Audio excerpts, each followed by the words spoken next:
নমস্কার। Inter sub division cricket tournament 2025 recreation ক্লাবের উদ্যোগে আয়োজিত হতে চলেছে 11ই জানুয়ারি টাউন স্কুল ময়দানে। এই খেলায় এমপ্লয়িজদের মধ্যে যেমন উৎসাহ দেখা দিয়েছে, ঠিক একইভাবে উৎসাহ দেখা দিয়েছে কোর্ট সঙ্গে সম্পর্কিত প্রত্যেকটা মানুষের।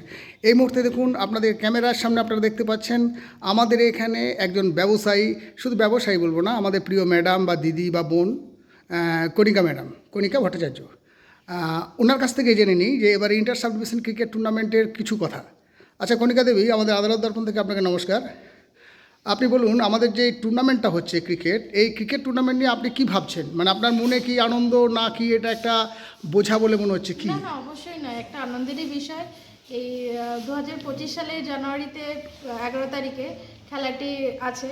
তো আগের বছর আমি ছিলাম, এই বছর আমি থাকবো। অবশ্যই এটা একটা আনন্দের বিষয়। বছরের শুরুতে একটা এরকম যদি টুর্নামেন্ট হয়, সবাই একটু ছুটি, একটু আনন্দ, একটু খেলা, একটু মানে আপনি এই কোর্টের এমপ্লয়ি নন, অথচ একজন ব্যবসায়ী বা এখানে সম্পর্কিত, আপনি এটাকে কোন চোখে দেখছেন? ভালো চোখে দেখছেন তো? হ্যাঁ, একদম। তা আপনি কি ক্রিকেট গতবারে দেখেছেন বলেছেন, দেখেছি। তাই এবারে টুর্নামেন্টে যে দলগুলো খেলছে কিছু আইডিয়া আপনার আছে নিশ্চয়ই? হ্যাঁ, সবাই তা আপনার প্রিয় দল বা কোন দল চ্যাম্পিয়ন হতে পারে? এটা এটা সবাই ভালোই খেলে।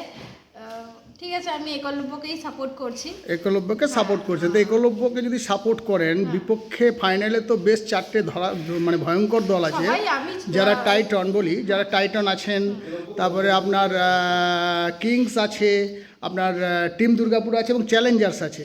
তা একলব্য যদি ফাইনালে খেলে, তাহলে কার সঙ্গে মুখোমুখি হতে পারে বলে আপনি মনে করছেন? চ্যালেঞ্জার্স সম্বন্ধে। আচ্ছা, আপনি এই প্লেয়ারদের খেলা সম্বন্ধে কিছু গতবারে তো দেখেছেন, কোনো খেলোয়াড় সম্বন্ধে কিছু জানেন আপনি? কে ভালো খেলে? প্রতিভাদার খেলাটা আমার খুব ভালো, প্রতিভাদা মাওমিকার ভালো খেলা লেগেছিল। আর হরবাবুটাও অবশ্যই। হরবাবু চ্যালেঞ্জার্সের ফ্র্যাঞ্চাইজি, বাহ! তার মানে আপনি খেলাটা মন দিয়েই দেখেন। তা আপনি কি ওই দিন মাঠে আসবেন?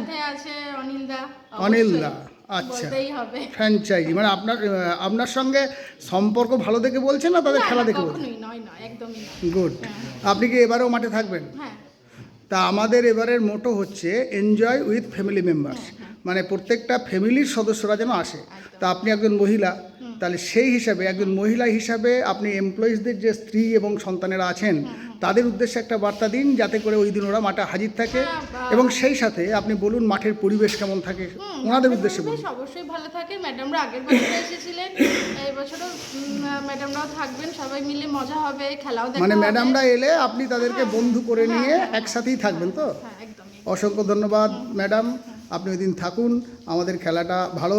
আর আপনি কি চাইছেন যে খেলাটা প্রত্যেক বছর হোক, না এই বছর? একদমই তাই, একদমই তাই। মানে আপনি খুব ফুললি এনজয় করছেন? তাহলে একবার বার্তা দিন। সবাই মিলে একটা ছুটির দিন কাটানো হয়, একসাথে খেলা দেখা হয়, আনন্দ হয়, প্রত্যেকের পরিবাররা এক কাছে থাকে, বেশ ভালোই মজা। তার মানে ট্রফি জয়টা বড় কথা নয়, একদিন পিকনিক মুডে আনন্দ করুন। তাহলে খেলাটাও অবশ্যই। তাহলে আপনি কোর্টের এমপ্লয়িজদের যে স্ত্রীরা আছেন বা মহিলারা আছেন তাদেরকে একবার আপনি বার্তা দিন যে এসব বন্ধুরা। হ্যাঁ, ম্যাডামরা অবশ্যই আসবেন, সবাই মিলে এক কাছে হয়ে খেলা দেখা হবে, পিকনিকের মজাও নেওয়া হবে, সবকিছুই। ধন্যবাদ। শনিবার বা রবিবার যদি ছুটির দিন থাকে তাহলে তো শনিবারই হচ্ছে। শনিবার যদি হয় তাহলে তো কাজের চাপ একটা খুব আশা করি থাকবে না, তাহলে আসলে সবাই মিলে একটু আনন্দও হবে। ধন্যবাদ কণিকা দেবী, আমাদের আদালত দর্পণ থেকে আপনাকে নমস্কার। দিদির সুরেই সুর টেনে আমি প্রত্যেক মায়েদের, বোনেদের, আমাদের যে ফ্যামিলি মেম্বার্স আছেন তাদেরকে উদ্দেশ্যে বলছি, আপনারা আসুন, এইরকম অসংখ্য দিদি থাকেন, বোন থাকেন, তাদের সঙ্গে এনজয় করুন। আদালত দর্পণ থেকে সঙ্গে শিবু।